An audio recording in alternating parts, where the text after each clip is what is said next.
Bismillahirrahmanirrahim. Assalamualaikum warahmatullahi wabarakatuh.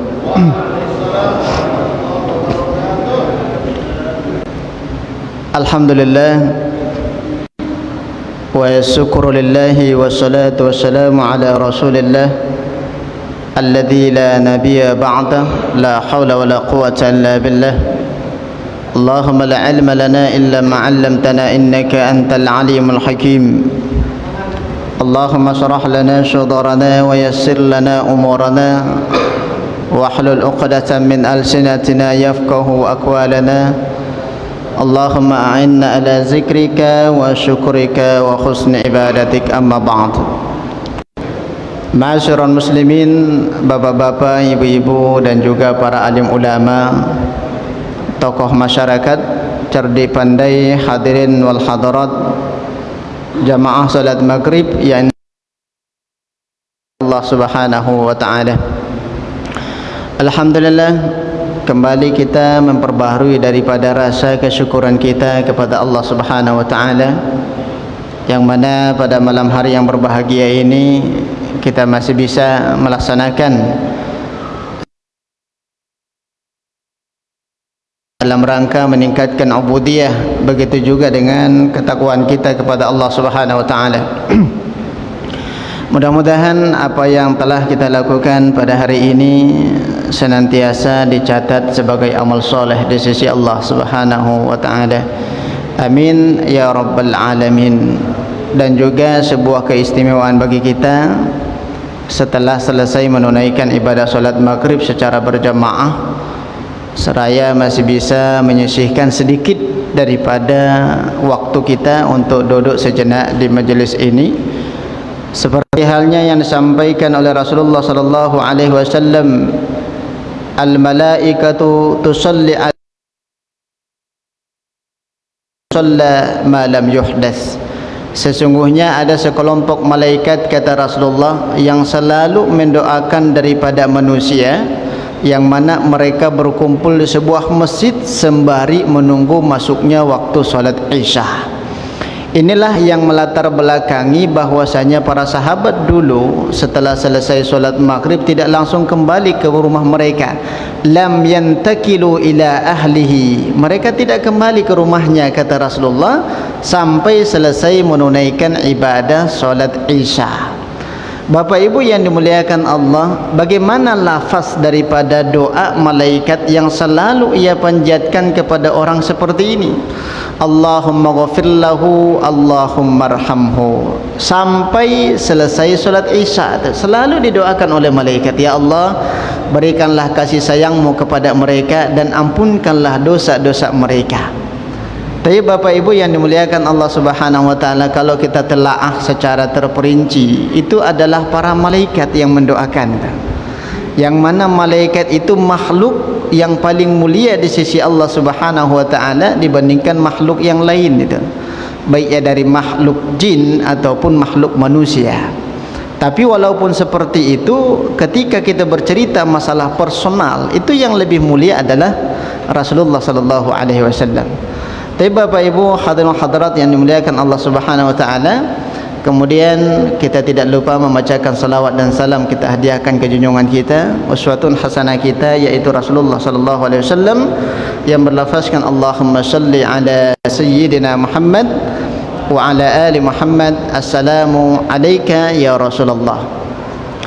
Taib Bapak Ibu dan juga jamaah salat maghrib yang dimuliakan Allah Subhanahu wa taala, insyaallah pada malam hari yang berbahagia ini kita akan melanjutkan kajian kita fi mas'alati hadisul ahkam alladhi yata'allaqu bil mahaim, yang mana sebelumnya kita sudah membacakan ya sebuah hadis Rasulullah sallallahu alaihi wasallam tentang khamsatun, ada 5 jenis hewan yang disunnahkan untuk kita bunuh. Yang pertama, seperti halnya yang sudah kita jelaskan pada pertemuan yang lalu, adalah al-hayyatun, ular.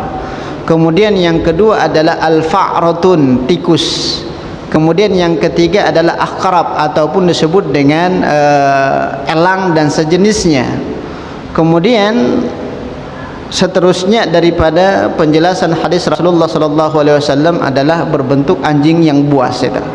Tidak secara umum yang berkategorikan sebuah anjing, seekor anjing, tapi yang mana disunnahkan dibunuh itu adalah anjing yang buas saja itu, anjing gila. Ada beberapa hikmah kenapa Nabi menganjurkan untuk dibunuh.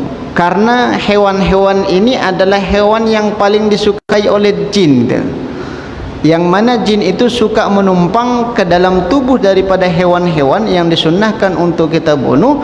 Itulah yang mendasari kita untuk diharamkan agar kita tidak mengkonsumsi di dalam kehidupan kita. Ternyata setelah dijelaskan oleh Rasulullah SAW di hadis yang pertama, disempurnakan dengan hadis yang kedua. Ada dua tambahan daripada hewan yang disunnahkan untuk dibunuh. Yang pertama, tambahan daripada hadis yang sudah kita bahas pertemuan yang lalu adalah al-aqrab. Aqrab itu artinya kalajengking. Itu disunnahkan untuk dibunuh tuh, walaupun bisanya mahal tuh. Ya, kurang lebih 143 miliar 1 liter bisa daripada kalajengking gitu. Nah, kalau ada anjuran untuk memelihara kalajengking, itu kan sesuatu yang disunnahkan itu. Otomatis bertentangan itu. Ya, mana yang lebih kita dahulukan, perkataan seseorang ataupun perkataan daripada Rasulullah?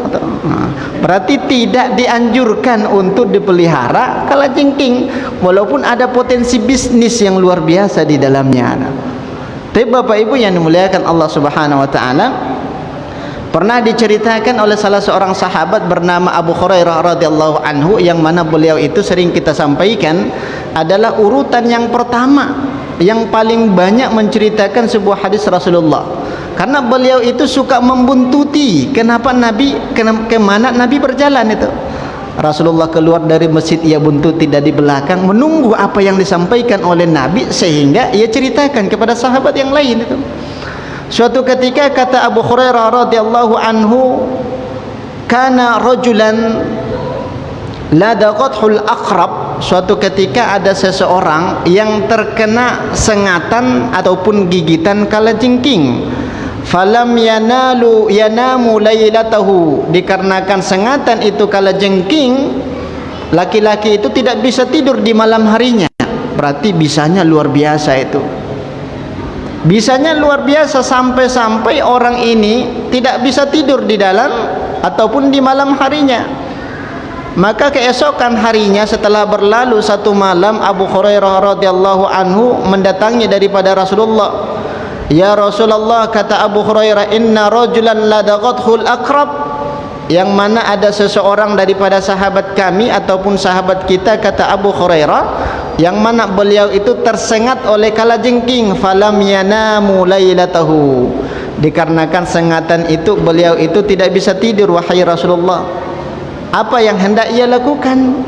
Maka apa kata Rasulullah sallallahu alaihi wasallam?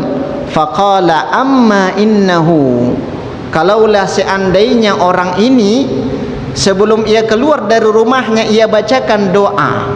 Apa doa yang dianjurkan oleh Rasulullah sallallahu alaihi wasallam? A'udzu bikalimatillahi tamma min syarri ma khalaqa. Itu doa yang dibacakan oleh Rasulullah sallallahu alaihi wasallam agar para sahabat juga mengikutinya. Seandainya sahabat yang 2 hari yang lalu terkena sengatan daripada kalajengking, ia baca ini doa, maka tidak bisa memberikan mudarat di dalam kehidupannya. Tidak bisa memberikan mudarat di dalam kehidupannya. Di hadis yang kedua, ja'a rajulun, ini orangnya langsung bertanya kepada Rasulullah, ya Rasulullah, ma laqaitu minal aqrab ladaqatni al-barihah. Pernah aku bertemu dengan seekor kalajengking, kemudian kalajengking itu menggigitku semalam. Al-barihah itu berarti 1 hari yang lalu. Maka apa kata Rasulullah sallallahu alaihi wasallam? Amma law qulta, adapun seandainya engkau membacakan ini doa setelah ataupun sebelum engkau keluar dari rumahmu, a'udzu bikalimatillahi tamma min syarri ma khalaqa, lam yadurruhu syai'an, maka tidak bisa memberikan mudarat di dalam kehidupan. Mungkin terasa, tapi tidak seperti sakitnya orang yang digigit kalajengking tidak membacakan doa, seperti halnya yang dianjurkan oleh Rasulullah. Maka dalam sengatan lebah, sengatan kalajengking, kelabang dan bermacam ragam yang lainnya, itu para sahabat dulu mereka ruqyah itu. Bagaimana cara meruqyahnya? Ada dua cara tuh. Kata Ibnu Sirin, ini bahagian daripada tabi'in. Ibnu Sirin itu adalah kabilah daripada tabi'in itu. Yang mana Ibnu Sirin ini adalah ahli ibadah dia. Sampai-sampai kata Anas bin Malik kan sahabat itu, ketika nanti aku meninggal dunia, yang akan mengurusi daripada jenazahku aku percayakan kepada Ibnu Sirin. Kenapa? Saking ibadahnya luar biasa itu. Kita juga boleh seperti itu. Nanti aku meninggal dunia, yang mensolatkan aku adalah Ustadz Ali, kan contoh seperti itu ya. Seperti halnya yang dilakukan oleh Anas bin Malik itu. Ketika meninggal Anas bin Malik, yang melakukan daripada fardu kifayahnya adalah Ibnu Sirin. Apa kata Ibnu Sirin? Ketika seseorang disengat daripada hewan yang disunnahkan untuk dibunuh, berarti ada keterlibatan jin di dalamnya. Apakah dia nyata ataupun di dalam mimpi itu? Itu takwil ar-ru'yah, takwil daripada mimpi kita. Mungkin ada salah seorang di antara kita bermimpi dia digigit kelabang ataupun digigit kalajengking. Kata Ibnu Sirin, berarti ada seseorang yang hendak memberikan mudarat kepadanya tapi tidak sanggup dia. Tidak jadi pemberian mudarat itu dikarenakan ibadahnya luar biasa tuh. Sampai-sampai ketika ada seseorang yang hendak menikah, baik ia laki-laki ataupun perempuan, ternyata pilihannya ada dua gadis itu. Mana yang aku nikahi di antara yang dua itu? Atau dua-duanya sekaligus, kan seperti itu. Akhirnya bimbang dia. Begitu juga dengan perempuan, hendak dinikahi oleh seorang laki-laki, tapi yang datang ada dua orang. Ada dua orang yang melamar dia, otomatis perempuan itu dianjurkan untuk salat istikharah. Dianjurkan untuk salat istikharah, memilih mana di antara yang dua ini. Ketika ia salat istikharah, kata Ibnu Sirin, ternyata di malam harinya, ya di malam harinya ia memilih satu. Contoh, mungkin saya akan memilih si A seperti itu. Ya, entah siapa nama aslinya, kan seperti itu. Ya, memilih si A, ternyata di malam harinya ia digigit daripada kalajengking ataupun hewan-hewan yang dianjurkan untuk dibunuh tadi, kata Ibnu Sirin, maka tinggalkan daripada apa yang telah engkau putuskan tadi. Berarti orang yang tidak baik itu, orang yang tidak baik itu, karena perantaraannya dengan hewan-hewan seperti ini itu. Begitu juga dengan kelab. Kenapa Nabi tidak menyebutkan di dalam hadisnya kelabang? Karena di Arab, di Timur Tengah sangat sulit kita temukan kelabang tuh. Yang paling banyak itu kalajengking. Kalajengking di pasir, di padang pasir. Jarang kita temukan kelabang di padang pasir itu. Yang paling sering itu adalah kalajengking. Berarti dikiaskanlah penamaan daripada kalajengking itu kepada kelabang, dikarenakan sama-sama berbisa. Berarti dianjurkan untuk dibunuh, dianjurkan untuk dibunuh. Jangankan dalam kondisi santai-santai saja, padahal kata Rasulullah sallallahu alaihi wasallam, uqtulul aswadaini makana fis salat, maka bunuhlah dua hewan yang hitam walaupun dalam kondisi salat. Walaupun kita dalam kondisi salat, tetap dianjurkan untuk dibunuh itu. Ya, tapi tidak sampai kita Allahu Akbar, ternyata dua hewan salah satu di antaranya melintas di depan kita, kita ambil sapu di rumah kemudian dibunuh, dilanjutkan sholatnya, tidak. Tapi kan tidak sampai membatalkan daripada sholatnya. Kenapa Nabi memisalkan kepada sholat? Saking sangat dianjurkannya untuk membunuh itu hewan atau. Nah, kalau sudah melebihi gerakan seperti halnya yang telah dijelaskan oleh ulama-ulama fikih, otomatis sholatnya diulang setelah dibunuh itu hewan. Apa yang dinamakan dengan aswadain itu? Dua hewan yang hitam. Satu adalah ular dan yang kedua adalah kalajengking itu. Ternyata setelah melintas dia di hadapan ataupun di tempat sujud kita, tidak dilanjutkan jalannya, berhenti dia di situ. Cangkangnya itu sudah menerima jidat ketika hendak sujud. Maka apa kata Rasulullah? Bunuh dulu itu. Bunuh, kalau tidak sampai melewati gerakan tetap dilanjutkan sholatnya. Tapi kalau sudah terlalu banyak gerakannya, maka tetap diulang sholatnya. Sampai-sampai seperti itu. Jangankan kita lagi santai, lagi sholat saja dianjurkan untuk dibunuh, karena hewan itu adalah hewan minal fausiqan. Berarti hewan yang fasik, Hewan yang fasik itu mudaratnya jauh lebih besar dibandingkan manfaatnya. Nah, kalau cuma manfaat, kalau jengking itu cuma menghasilkan bisanya doang, tapi mudaratnya lebih banyak, tinggalkan itu. Ya, walaupun harga bisanya kan miliaran katanya, memelihara kalau jengking. Tapi Bapak Ibu yang dimuliakan Allah Subhanahu wa taala, ini adalah hewan yang kelanjutan daripada hadis yang sebelumnya. Kemudian yang kedua kata Rasulullah sallallahu alaihi wasallam, wazaqan. Apa arti daripada wazaqan? Hewan yang merayap di atap ataupun di dinding. Berarti cicak. Ternyata cicak ini juga termasuk bahagian daripada hewan yang fasik gitu. Apa hikmah disunnahkan untuk membunuh cicak? Setelah diteliti dalam ilmu kedokteran Bapak Ibu, ada ribuan bakteri yang ada di mulut daripada cicak itu.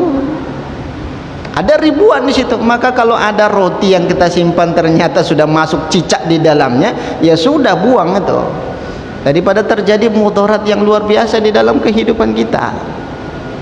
Tapi Bapak Ibu yang dimuliakan Allah Subhanahu wa taala, maka diceritakan kembali oleh Abu Hurairah radhiyallahu anhu di dalam hadis sahihnya, man qatala wazaqan fi awwali darbah, barang siapa yang membunuh cicak dengan pukulan, dengan satu pukulan, ternyata cicak itu langsung tumbang dia, ya, tidak membutuhkan 2 pukulan, langsung tumbang, falahu ajrun falahu mi'atu ajrin, maka mereka mendapatkan 100 pahala kata Rasulullah.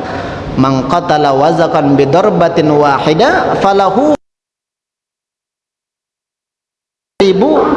mendapatkan 100 pahala dengan pukulan pertama. Ternyata setelah dipukul itu cicak belum terlalu mati, dia ekornya saja yang putus, itu masih jalan lagi. Maka dipukul lagi dengan pukulan yang kedua, lahu maduna dzalika kata Rasulullah, mereka diberikan pahala kurang daripada pukulan yang pertama, bukan lebih banyak pahalanya. Semakin banyak kita memukul cicak, dalam artian 1 ekor cicak, semakin berkurang pahalanya. 5 kali, 6 kali, 7 kali dipukul, makin habis pahalanya Pak, makin habis pahalanya. Kalau bisa sekali saja, tapi dengan pukulan, dengan sasaran yang tepat itu, apakah dia mengenakan kepalanya ataupun yang lainnya, itu mendapatkan pahala. Jangan sampai dengan pukulan yang berkali-kali sehingga jatuhnya menyiksa daripada hewan. Ini potong dulu kakinya 1, besoknya 1 lagi, itu kan penyiksaan jadinya, tidak boleh itu berdosa. Kemudian yang kedua kata Rasulullah, kita tidak boleh membunuh hewan dengan menggunakan api. Tidak boleh menyiksa hewan dengan menggunakan api. Yang boleh menyiksa dengan menggunakan api adalah Rabbun Nar. Siapa itu Rabbun Nar? Allah yang maha pencipta ataupun daripada api itu sendiri itu. Berarti tidak boleh kita bakar atau. Kalau bisa-bisanya kita pukul sekali, sudah, kalau mati mendapatkan 100 daripada pahala. Tapi Bapak Ibu yang dimuliakan Allah Subhanahu wa taala, ada seorang sahabiah namanya Saibah binti Al-Mughirah. Suatu ketika beliau itu bertamu ke rumah Aisyah radhiyallahu anha. Sampai di rumah Aisyah, Saibah ini melihat sebilah tombak kecil terletak di lantai. Di riwayat yang lain menjelaskan bukan sebilah tombak, tapi ada cambuk kecil. Cambuk kecil yang digantungkan di rumahnya.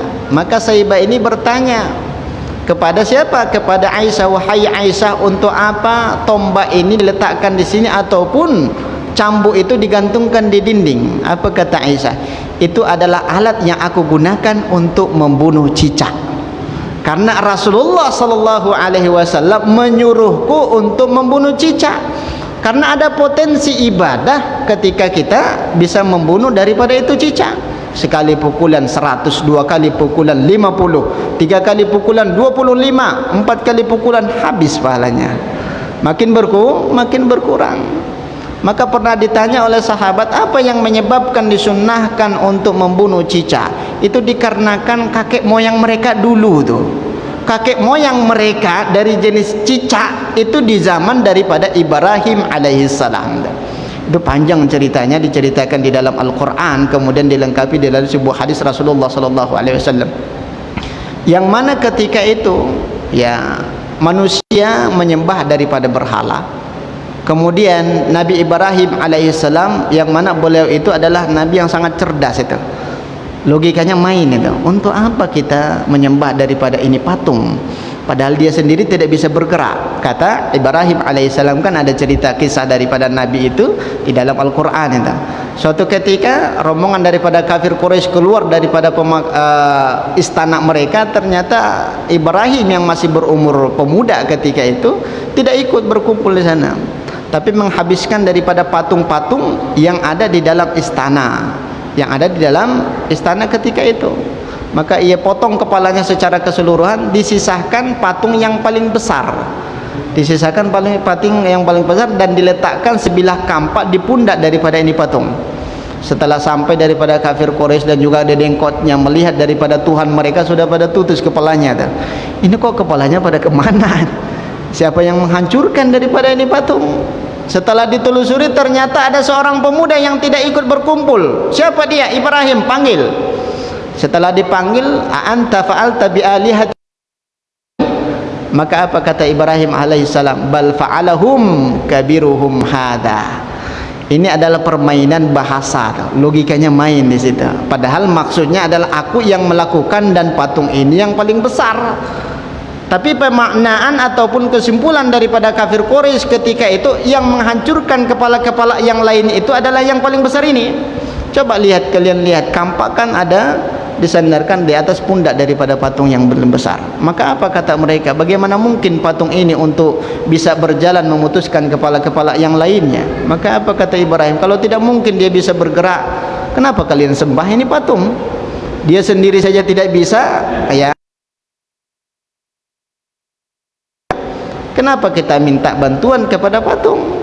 Maka ada sebahagian kaum ketika itu masuk ke dalam agama Islam. Iya juga ya, kenapa kita menyembah daripada patung? Ini pernah juga dilakukan oleh Umar bin Khattab semasa beliau itu jadi jahiliyah. Apa yang dilakukan oleh Umar bin Khattab? Terkadang Umar itu menangis, terkadang tersenyum, terkadang menangis, terkadang senyum. Diperhatikan oleh Rasulullah apa yang dilakukan oleh Umar bin Khattab. Dihampiri daripada Rasulullah, ya Umar, apa yang menyebabkan engkau menangis wahai sahabatku, dan apa pula yang menyebabkan engkau tersenyum? Nah, kalau kita lihat ada orang yang seperti ini, berarti ada yang tidak beres itu. Senyum dia menangis, senyum menangis. Ada yang tidak beres itu. Mungkin barometernya sudah mulai ke samping sedikit itu. Tapi ditanya oleh Rasulullah, wahai Umar, apa yang menyebabkan engkau seperti ini? Maka apa kata Umar? Ya Rasulullah, dulu di masa jahiliyah terlahirlah anakku, yang mana anakku itu selalu disembunyikan oleh istriku padahal statusnya adalah perempuan. Yang mana di masa jahiliyah perempuan itu sebuah aib. Ketika terlahir anaknya berjenis kelamin perempuan, ketika beliau berada di posisi kepala suku itu, anaknya harus dibunuh itu. Kebetulan anaknya lahir perempuan yang namanya seorang ibu. Beliau yang menghamilkan, beliau yang membawa kemana-mana, beliau yang melahirkan, menyusukan. Tidak tega dia anaknya itu dibunuh oleh suaminya. Maka anak itu dipoles habis persis seperti laki-laki.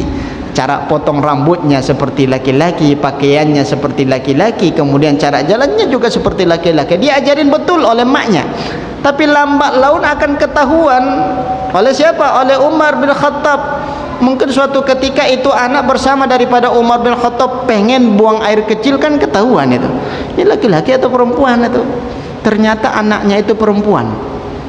Dibawalah oleh Umar bin Khattab, ditanya oleh putrinya, wahai ayah, kita hendak kemana ini?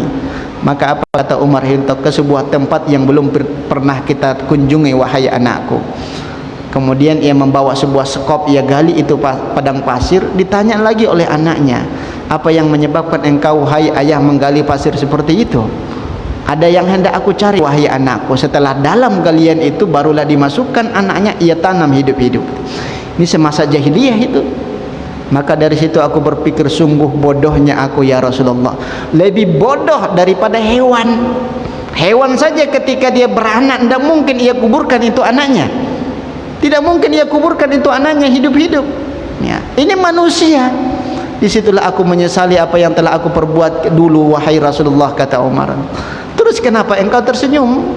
Dulu pernah di masa jahiliyah kami memiliki roti yang terbuat dari gandum, kata Umar itu.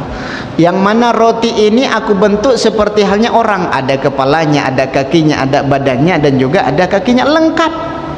Setiap pagi aku bersembah diri kepada itu patung yang terbuat dari roti. Keesokan harinya ternyata persediaan gandum kami sudah mulai habis, kata Umar itu. Maka apa kata Umar, wahai Tuhanku, aku tidak kuat lagi menahan lapar hari ini, aku izin untuk memotong kakimu satu, katanya. Ya, ambil kakinya satu, habis sudah.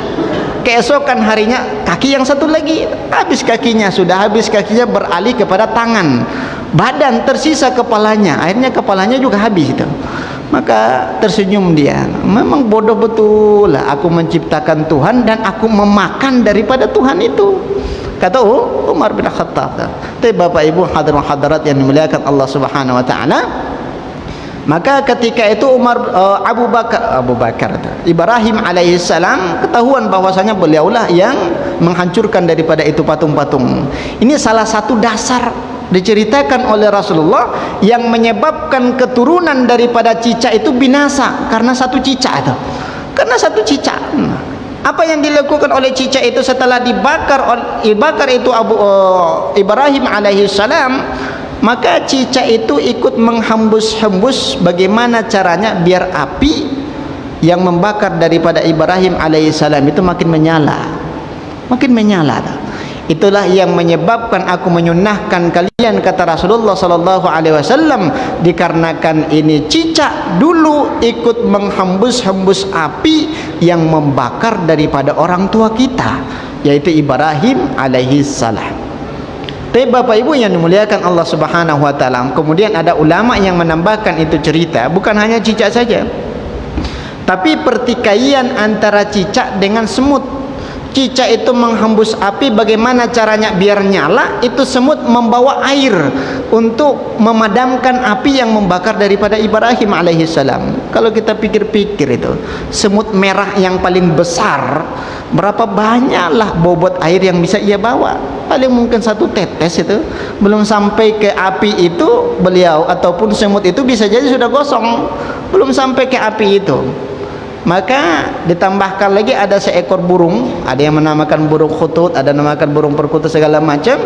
Melihat kondisi daripada dua hewan itu antara semut dengan seekor cicak, ditanya, wahai semut, apa yang engkau lakukan? Sesungguhnya tidak ada pengaruh sedikit pun. Kalau kita logikakan pun tidak akan berpengaruh itu apa yang dilakukan oleh seekor semut. Apa yang engkau lakukan itu tidak akan berpengaruh, tidak akan bisa memadamkan api yang membakar daripada Ibrahim alaihissalam. Maka apa kata semut, walaupun usahaku ini tidak berdampak terhadap pengurangan api yang membakar daripada Nabi Ibrahim alaihissalam, tapi nanti jelas di hari kiamat aku berada di posisi siapa? Berarti semut itu di posisi Nabi Ibrahim, ya. Sementara cicak itu di posisi Raja Namrud yang membakar daripada Ibrahim alaihissalam. Maka sampai sekarang, sampai hari kiamat, kata Rasulullah, disunnahkanlah untuk membunuh cicak. Dikarenakan apa? Gara-gara satu ekor cicak. Tapi setelah ditelusuri, baik ya dari segi ilmu agama, baik ya dari segi ilmu kedokteran, ternyata manfaat daripada cicak itu nyaris tidak ada. Tapi kenapa Allah ciptakan itu cicak kalau manfaatnya tidak ada? Ya, manfaatnya untuk memperoleh pahala bagi orang yang membunuhnya. Dari dulu-dulu disampaikan oleh guru-guru kita juga seperti itu. Bahkan dianjurkan malam Jumat itu kalau malam Jumat itu berisik di samping rumah kita nih, anak-anak bawa karet ya untuk membunuh cicak. Terkadang bukan cicaknya yang kena, lampunya yang mati deh. Seperti itu, akhirnya ganti juga itu lampu, dikarenakan sampai pecah anak-anak itu. Tapi Bapak Ibu hadirin hadirat yang dimuliakan Allah Subhanahu wa taala, berarti ada 3 faktor yang menyebabkan dianjurkan untuk membunuh cicak. Yang pertama, kata ulama kita, karena ikut serta dulu menghembus api yang membakar daripada Ibrahim alaihissalam. Kemudian yang kedua, yang mana cicak itu bakterinya luar biasa, terkhusus di dalam mulutnya. Itu bakteri luar biasa yang menyebabkan penyakit di dalam kehidupan kita. Kemudian yang ketiga, yang mana cicak itu termasuk bahagian daripada hewan yang fasik, dan hewan yang fasik itu disunnahkan untuk dibunuh dikarenakan perantara daripada ilmu sihir kebanyakan digunakan dari hewan yang fasik. Baik ya dengan menggunakan cicak, menggunakan ular ataupun yang lainnya. Terkadang ada rumah seseorang, ini nyata kejadian itu, kita masuk ke dalam rumah itu, di pinggir daripada rumahnya terdapat seekor cicak yang sudah gosong, kering dia, mengering. Setelah ditelusuri ternyata rumah itu sering dibacakan ayat-ayat ruqyah ataupun membaca Al-Quran, sehingga sihir yang dikirim oleh orang yang mungkin menginginkan mudarat di dalam kehidupan kita tidak sampai, tertangkal dia, tertangkal. Maka perantara daripada ruqyah itu boleh menggunakan apa namanya,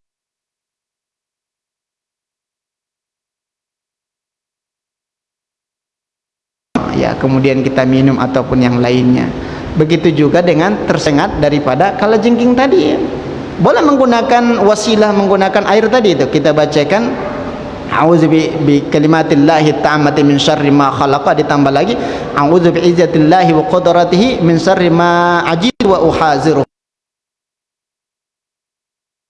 daripada sakit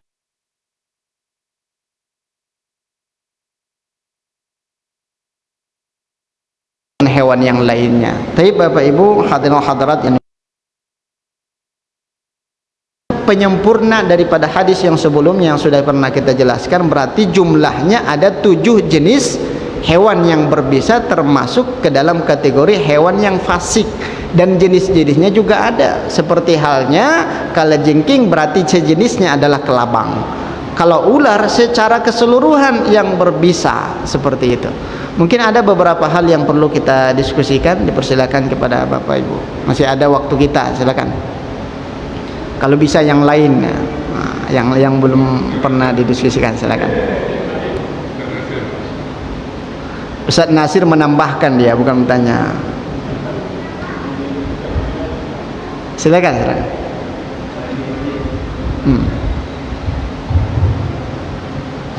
Assalamualaikum warahmatullahi wabarakatuh, Ustaz. Waalaikumsalam warahmatullahi wabarakatuh. Nah, ke masalah cicak tadi, Ustaz. Seumpamanya kita kan pukul langsung lah, pukul balik pakai kaki ekornya, tak makan kita. Kan ekornya kan hidup. Aduh, cuma itu lah. Tapi berkaitan dengan wazak, ya, wazakun itu kan cicak, dan cicak itu ketika kita tangkap itu biasanya alat untuk menjaga keselamatan dia kan ekornya. Ya, maka ekor itu bisa tumbuh kembali ketika terputus, dan yang paling terpenting itu adalah induk daripada kehidupannya. Di mana induk daripada kehidupannya? Berarti kepalanya. Nah, kalau kita sudah pukul dia, kelihatannya sudah gorgoroh dia sakaratul maut, ya, jangan ditambah lagi itu.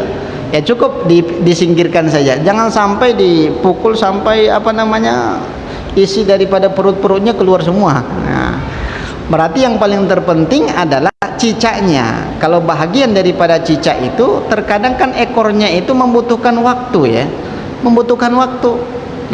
Nah, kalau sudah terputus itu ekor, dikarenakan bisa tumbuh kembali, tidak bahagian daripada tubuh cicak itu. Persis seperti apa yang di dalam tubuh kita. Salah satu contoh mungkin rambut, kemudian kuku, gigi. Kalau sudah terputus dari tubuh kita, tak payah lagi diambil itu. Ya, dari situ dikiaskannya, ya, dikiaskan. Salah satu contoh ini pemahaman kita, terkhusus orang kita, kebanyakan ya orang kita Melayu. Ketika perempuan itu dalam kondisi berhadas, ya, hadas besar, apakah ia nifas ataupun haid, itu kuku yang sudah ia potong ia simpan, rambut-rambut yang berguguran ia simpan. Kenapa? Nanti ketika mandi wajib kemudian itu dicelupkan lagi, kata dia. Padahal kan kalau sudah terputus tidak bahagian dari tubuhnya lagi. Begitu juga dengan dimisalkan kepada ya kondisi daripada cicak itu. Nah, kalau ekornya sudah terputus, yang paling penting cicaknya. Nah, ekornya itu tidak masuk ke dalam kategori. Ya, kurang lebih seperti itu, Ustaz. Ya. Tapi wallahu a'lam bishawab. Silakan. Terima kasih, Ustaz. diceritakan adalah ada hewan yang disunahkan dibunuh, kemudian dilarang menggunakan api. Kemudian saya tanyakan, bolehkah kita menggunakan dengan direndam di dalam air? Apakah menyiksa? Dengan apa? Direndam di dalam air. Misalnya tikus, dalam Arab kita tak bisa duduk dan rendam di air.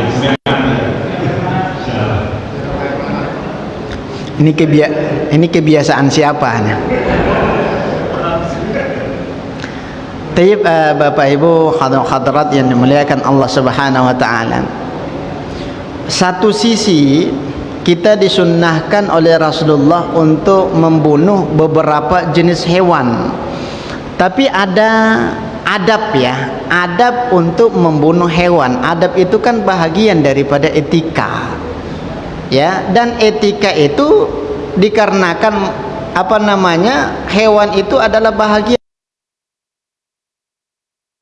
Kalau kita logikakan saja, seekor tikus kita rendam ya sampai dia hilang nyawanya, menyiksa atau tidak? Itu masuk ke dalam kategori menyiksa itu. Ya, menyiksa. Mendingan kita inikan kepalanya, sudah selesai dia. Daripada kalau tikus itu direndam, itu membutuhkan waktu kurang lebih 5 menit, itu masih hidup itu. Itu karena nafas daripada tikus itu luar biasa. Ya, langsung dibunuh saja. Nah, kenapa memukul daripada cicak itu makin sering, pahalanya makin berkurang?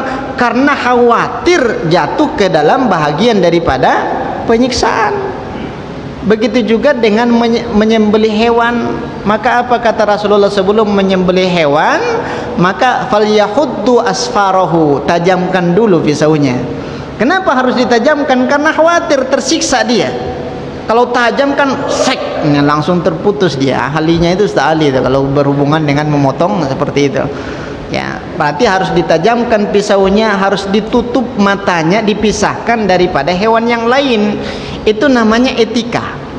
Adab ketika kita hendak menyembelih hewan. Bukan berarti berdosa ketika kita tidak melaksanakan seperti halnya yang dicontohkan oleh Rasulullah SAW. Lebih baik biar tidak masuk ke dalam kategori penyiksaan secara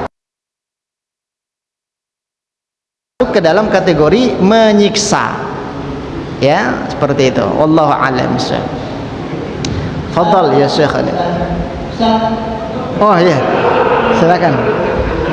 Tadi suaranya sudah familiar, tapi orangnya mana nih? Ini pasti Pak Buya, tapi orangnya.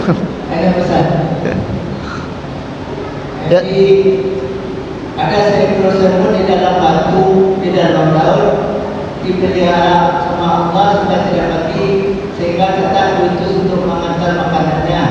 Jadi kalau mengenai semut,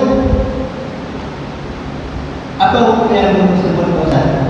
Semut yang dalam batu hitam di dalam laut diutus kata untuk memberi makan, itu adalah pelihara supaya semut tidak mati. Jadi semut yang mana pada dibunuh, kadang-kadang istilah panas apa macam lagi apa yang semut masih udah. Taib, Bapak Ibu yang dimuliakan Allah, tadi disampaikan oleh Pak Buya, dimisalkan seperti halnya seekor semut di dalam batu yang hitam di dasar laut.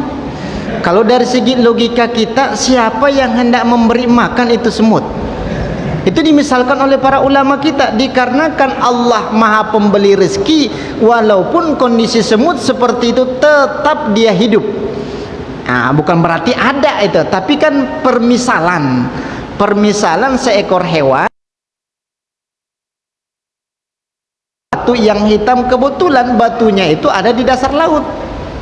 Ya, ada di dasar laut itu. Ya, seperti halnya pemisalan daripada Nabi Yunus. Nabi Yunus itu kan minat zulumat.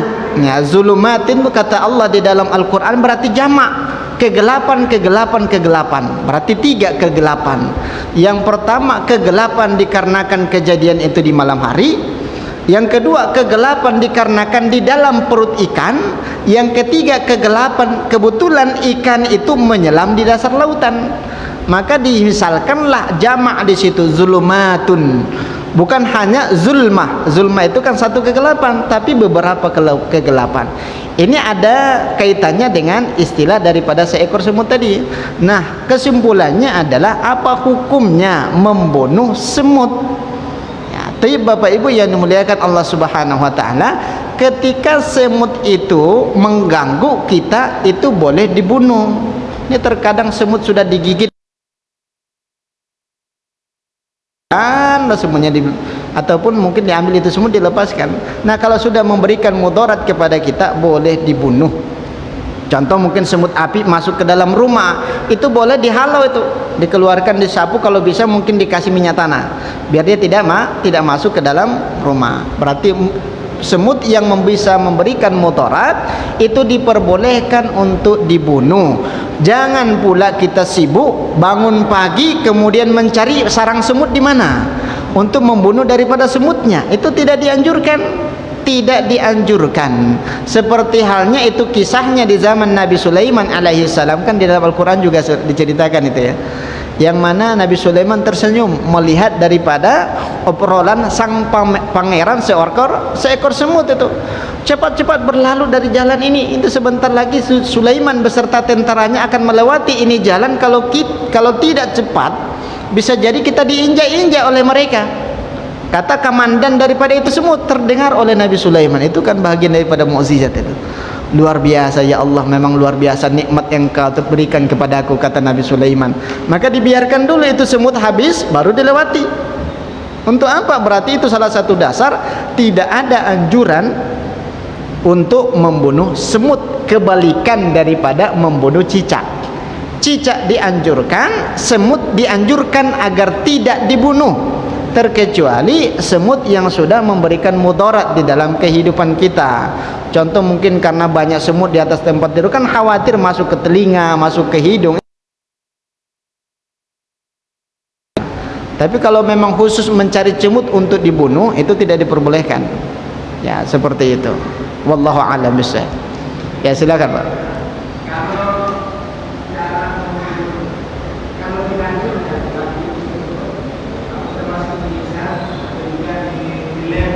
Iya. Ya. Tadi ada sukanya membenamkan tikus, ini ada yang suka melem tikus. Memang macam ragam tapi Bapak Ibu yang dimuliakan Allah Subhanahu wa taala, terkadang ada upaya kita untuk membunuh hewan seperti halnya hewan yang dianjurkan oleh Rasulullah sallallahu alaihi wasallam, tapi dikarenakan kita kewalahan untuk mencari daripada itu tikus, itu kalau kita kejar nggak akan dapat itu. Sehingga dibuatlah sebuah perangkap, baik yang mungkin menggunakan kawat ataupun mungkin racun tikus dan yang lainnya. Itu kan kita tidak tahu kapan ia makan. Nah, kalau sudah tertangkap dia, itu dianjurkan langsung dibunuh. Yang menyiksa itu kan dipenjara dulu di dalam perangkapnya kurang lebih 2-3 hari. Nah, itu kan khawatir seperti itu. Nah, kalau berbentuk makanan, dikarenakan sulit untuk mencari itu tikus, kebetulan setiap pagi makanan kita berkurang, ataupun mungkin beras kita itu selalu dimakan. Ini kok siapa yang makan? Ternyata yang makan adalah tikus. Nah, kita buat umpan di situ untuk membunuh daripada itu diperbolehkan, bagian daripada usaha. Nah, bagaimana caranya untuk mengurangi populitas daripada itu tikus ataupun hewan yang lainnya, seperti itu. Taib, wallahu a'lam bishawab. Ya, silakan satu lagi, silakan Sa'ad. Fadhal. Assalamualaikum warahmatullahi wabarakatuh. Assalamualaikum warahmatullahi wabarakatuh. Yang kemudian berkaitan dengan buah, Ustaz. Buah. Apa yang namanya buah tin, buah zaitun, dan buah pisang. Buah pisang Allah sebutkan dalam Al-Quran. Sementara kalau kita lihat dari kualitas harga buah pisang itu lebih murah daripada durian. Berapa durian? Kalau ada apa hikmahnya buah pisang Allah masukkan dalam Al-Quran? Contoh dalam surah Al-Fatihah, mungkin bisa dimuliakan Allah Subhanahu wa taala, ada beberapa bahagian kecil ya dari bahan buah-buahan yang disebutkan di dalam Al-Qur'an. Nah, muncul pertanyaan yang pertama, kenapa tidak semua buah-buahan yang dihalalkan dimuat di dalam Al-Qur'an?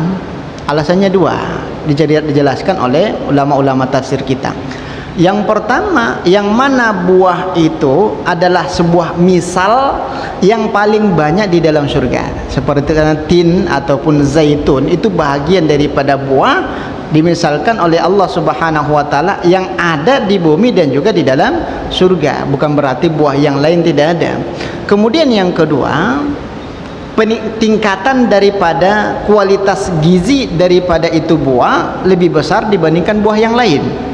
Dan yang ketiga, ya diceritakan oleh ulama-ulama kita sebelumnya, dikarenakan buah itu kebetulan itu di Arab tidak ada. Ya, dalam artian buah-buah yang lain kenapa tidak disebutkan? Seperti halnya durian.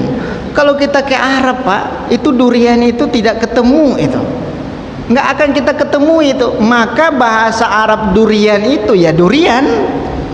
Bahasa Arab rambutan itu dikarenakan banyak rambutnya, maka diistilahkanlah dengan Abu Sya'rin, bapaknya rambut. Itu bahasa Arabnya orang Indonesia. Nah, kalau kita bawa itu rambutan ke Arab, ini apa ini? Kata orang Arab, Abu Sya'rin. Pasti mereka ketawa tuh. Ya, pasti mereka ketawa. Kenapa? Karena itu buah tidak ada di tengah-tengah mereka, sehingga dinamakanlah dengan nama yang sama dengan kita, yaitu rambutan. Ya, rambutan berarti tidak ada itu buah di Arab. Seperti halnya durian. Kenapa dinamakan dengan Abu Saukin? Karena durinya banyak. Kalau seandainya mulus itu durian, nggak akan dinamakan dengan Abu Saukin itu. Ya, Saukin itu kan sauka itu adalah duri-duri yang ada di dalam buahnya. Berarti lebih cenderung alasan yang ketiga, yang mana buah itu kebetulan tidak ada di Arab. Bukan berarti tidak boleh kita makan, ataupun mungkin dari segi nikmatnya dan yang lainnya luar biasa. Nah, kalau Abu Saukin itu durian itu kita bawa ke Arab, belum tentu mereka mau mengkonsumsinya. Kalau orang Korea saja, Pak, kalau kita lihat di YouTube itu orang Korea makan durian itu sampai tutup hidungnya itu. Nggak tahu dia Tanjung Pinang mahal itu harganya tuh. Nah, sampai seperti itu cara makannya. Terkadang kita emosi dianya. Kalau tidak mau ya sudah kirim ke sini kan gitu. Seperti itu.